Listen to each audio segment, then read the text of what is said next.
everyone, it's Ileana, and I know it's been a long time since I've made a card video, so here I am again. I am going to be making a card using the Lotus Blossom stamp set from Stampin' Up. I'm starting with the Stitch Rectangles by Simon Says Stamp, and I am also doing several cards, but I'm only going to show two here. The stitch rectangle that I used was actually the second largest one, but you could use the Lawn Fawn stitch rectangle set too. Either one will work just fine. And so I've taken my cardstock and I'm putting it in the upper corner of the Misty, and I'm doing that simply because I need to do the stem and it's going to hang off. So I'm just going to go ahead and start with the Royal Velvet from Papertrey ink, and I'm starting with the second image. I just found it was easier to line up when I started with the second image, but you can start whichever one you want. And I plan to do one horizontal also, and I realized that the centering wasn't quite as good with that flower, and so what you'll see me do is I will shift that cardstock down just a tiny bit on the next one. So this is the part, so I'm just going down one grid square, which is a 1/4 inch, and so I just slid it down a little bit, and I like that better for placement. Now I've moved on to the shadow image of the Lotus Blossom, and I'm using Avery Elle Sugar Plum. And my ink pad wasn't very juicy, and after a while I end up re-inking it, but the beauty of the Misty is you could use those dry ink pads and you can just keep multiple stamping until you get the image as dark as you want. And so once again I'm doing the horizontal one, and I'm multiple stamping because of the dryness of the pad. Now I'm going to the third stamp in this set, and I wanted, I didn't have multiples of purple, and so what I ended up doing is using the Snow, it's called Fresh Snow from Papertrey ink, and it's a pigment ink, and it's a little too white for me, so then I go back and I stamp over the white with that Royal Velvet, and it kind of gives you this velvety kind of look to it, and so it looks more like a highlight than anything else. Now I've moved on to the stem, and once again I'm doing the second step first. It's just a little bit easier for me to line them up. So I'm turning the Misty sideways, and once I get it where I want, I'm just going to double check it, and I'm going to stamp with Avery Elle Jungle.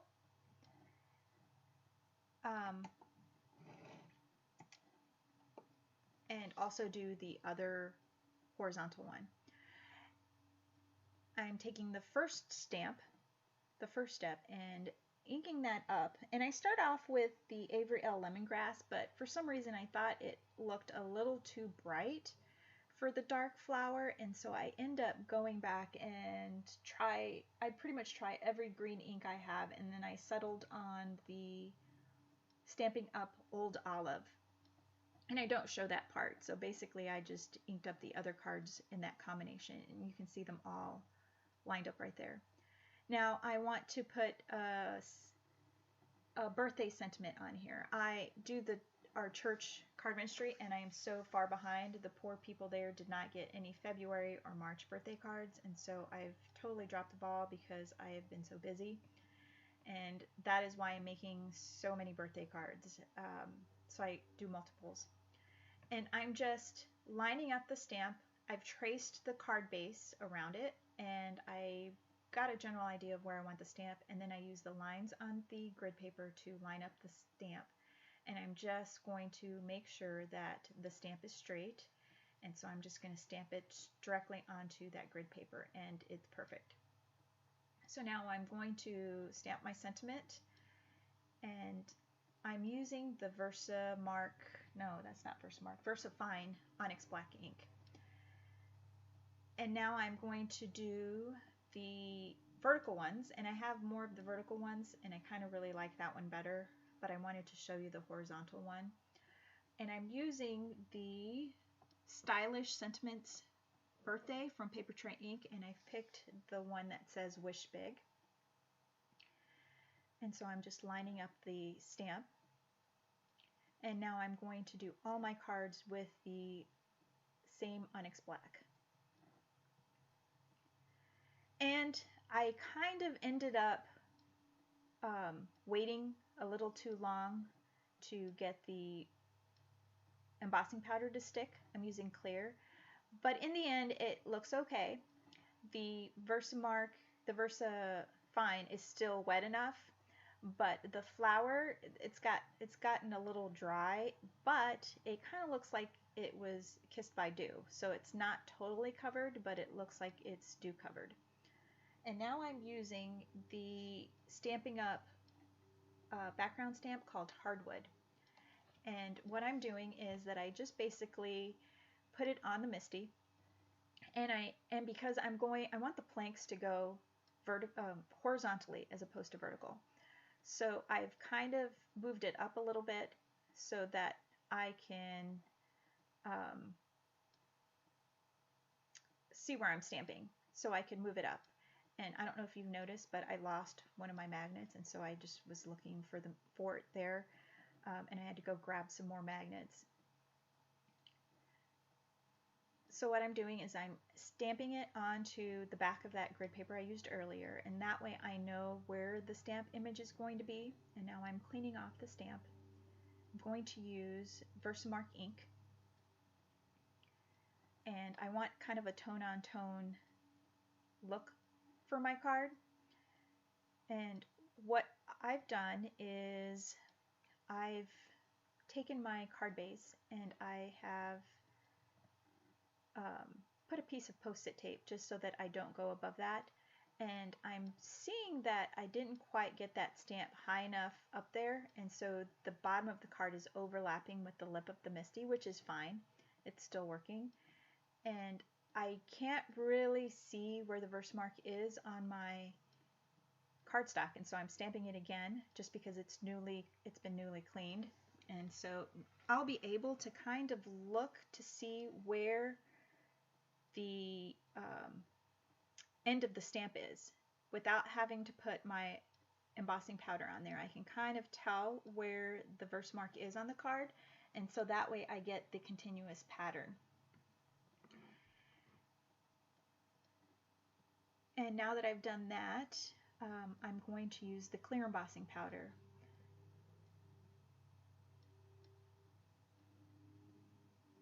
And I did not prep my cardstock ahead of time. I just didn't think it was necessary with it being clear, and it's just going to add more texture to the card if there's straight embossing powder.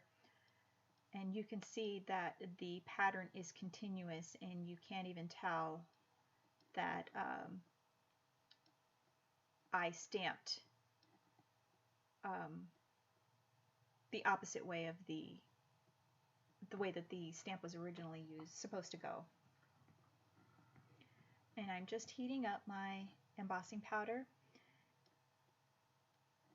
And what I'm going to do next is just take the card panel for the horizontal card front, and I'm going to show you how you could still use the same stamp setup.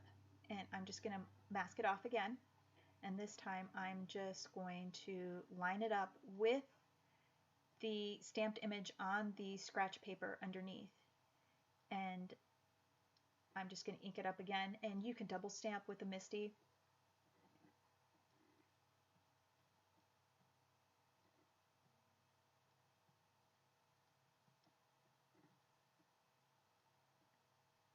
And then I'm going to go ahead and use the same clear embossing powder to make the base of the card. And the paper that I'm using is Rich Razzleberry from Stampin' Up. Now I've taken a piece of cardstock in the Rich Razzleberry, and it measures 4 3/4 by 3 1/2, and I'm just taking the Versamark, and I want the paper that goes behind the stamped image to match the wood plank design on the base of the cardstock. So I'm just making my own kind of pattern paper, I suppose. I'm just using clear embossing powder, and I'm using that to mat my image.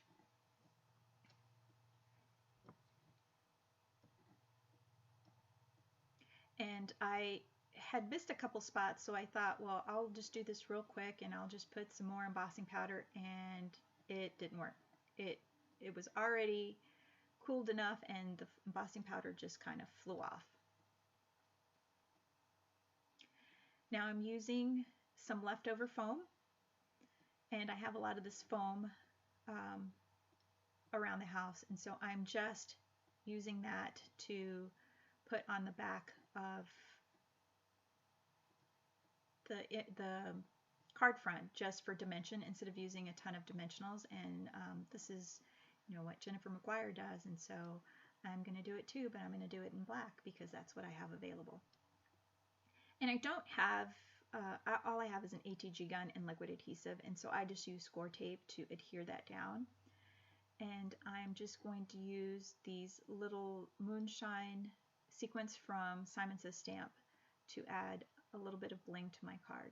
And so thanks for watching. Please give this video a thumbs up, and have a great day.